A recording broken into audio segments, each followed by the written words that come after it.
Last ইয়ারে যখন আমি ঘুম থেকে উঠতাম তখন ভীষণ বাজে লাগতো।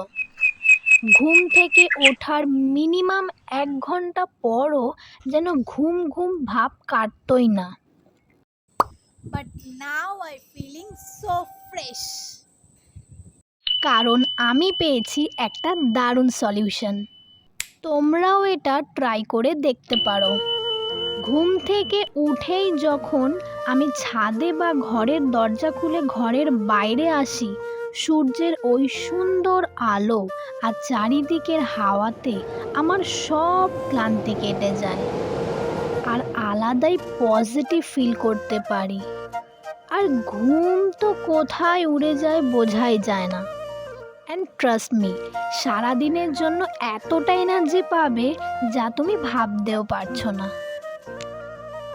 এই ছোট্ট টিপসটা কেমন লাগলো কমেন্টে আমায় অবশ্যই জানিও। ততক্ষণ পর্যন্ত বাই বাই।